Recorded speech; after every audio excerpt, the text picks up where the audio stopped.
Frederick Douglas was born a slave in 1818. He grew up working on a plantation. He's known today as one of the greatest voices for freedom in American history.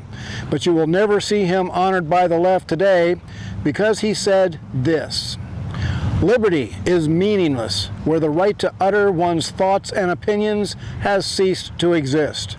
That of all rights is the dread of tyrants. It is the right which they first of all strike down." And that is where we are today.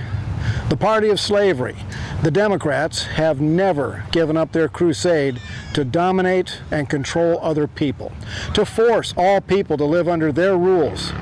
Today, we're so intimidated that we're afraid to wear a Donald Trump hat in public.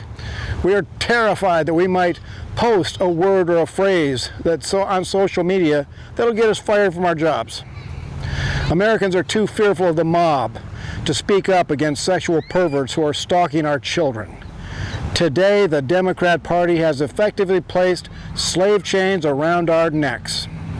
Now, back when Frederick Douglass was a slave, they were banned from being educated or taught to read.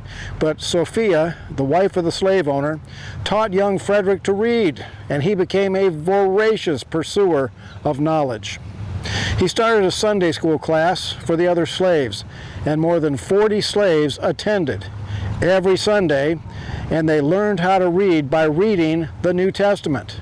But within about 6 months, the Democrat plantation owners heard about it, and they raided that Sunday school class with clubs. They beat those poor slaves bloody for learning how to read.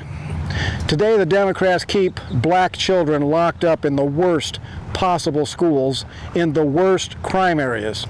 Democrats in Congress like Sheila Jackson Lee keep their districts as poverty-stricken ghettos.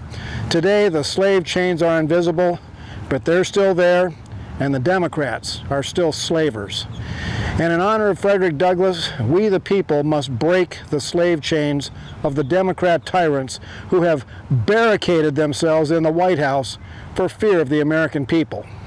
We must fight for freedom of speech.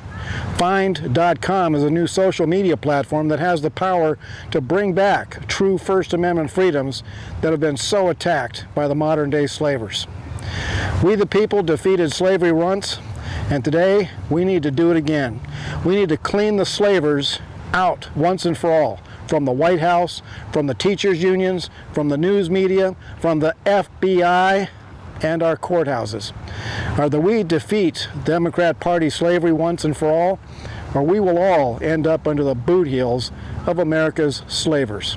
This is Wild Bill for America. Thank you for watching, and America bless God again.